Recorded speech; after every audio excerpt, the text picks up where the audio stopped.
Loading खत्म होते ही major Iqbal ने अतीक को फोन किया। सुनो, 8 नवंबर की शाम को सभी ट्रक नेपाल बॉर्डर पर पहुंच जाएंगे और 9 नवंबर की सुबह 4 बजे तुम्हें हिंदुस्तान की तरफ से ट्रक अपने कब्जे में लेने हैं। अतीक ने फोन रखा, अपने भरोसेमंद आदमियों को इकट्ठा किया और बॉर्डर की तरफ रवाना होने का हुक्म दिया।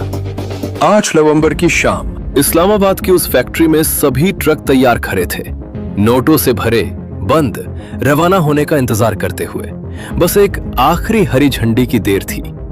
मेजर शोभित शर्मा भी वही थे, उन्हीं लोगों के बीच, उसी फैक्ट्री में, चेहरे पर वही भाव जो पिछले कई सालों से लगाए हुए थे, लेकिन मन में वो सब दर्ज करते जा रहे थे जो दिल्ली को जाना था।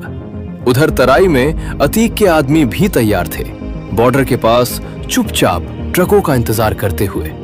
और उसी सुबह दिल्ली में एक बंद कमरे में 4 लोग बैठे थे, मोदी जी, डोभाल जी, वित्त मंत्री अरुण जेटली जी और आरबीआई गवर्नर। डोभाल जी ने कहा, सर, यह ऐलान आज रात ही करना होगा, 1 भी घंटे की देरी नहीं हो सकती।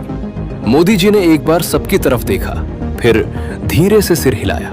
फैसला हो गया था। उसी वक्त यूपी में एक पुलिस टीम पूरे दस्तावेज और वारंट लेकर निकली थी। एसटीएफ के जवान प्लेन क्लोथ्स में, अतीक की लोकेशन कंफर्म हो चुकी थी और ऑपरेशन शुरू हो गया था। कुछ ही देर में अतीक पुलिस की गिरफ्त में था। इस्लामाबाद में दाऊद, मेजर इकबाल, खानानी भाई और कई और लोग एक कमरे में बैठे थे, ट्रकों के बॉर्डर पार करने का इंतजार कर रहे थे, घड़ी देख रहे थे और रात 8:15 हो चुके थे। तभी एक आदमी भागता हुआ कमरे में घुसा। उसकी सांसें उखड़ी हुई थी। भाईजान, टीवी पर देखो, क्या आ रहा है। सब एक साथ टीवी की तरफ मुड़े। स्क्रीन पर मोदी जी थे, सीधे देश को संबोधित करते हुए, और वो ऐलान कर रहे थे कि आज रात से 500 और 1000 के नोट बंद। कमरे में कोई नहीं बोला।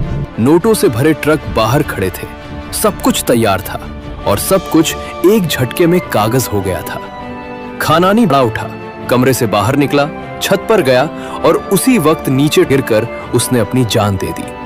उस रात हिंदुस्तान ने एक ऐसी लड़ाई जीती जो किसी मैदान में नहीं लड़ी गई थी। डोभाल जी ने वो किया जो एक सच्चे सेवक करते हैं, बिना शोर के, बिना श्रेय लिए, सिर्फ देश के लिए। और उनकी वो बहादुरी इतिहास के उन पन्नों में दर्ज है जो आम लोगों को कभी नहीं दिखते।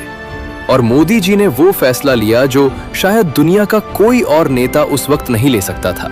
करोड़ों लोगों की तकलीफ जानते हुए भी देश की सुरक्षा को पहले रखा। कुछ फैसले इतिहास बनाते हैं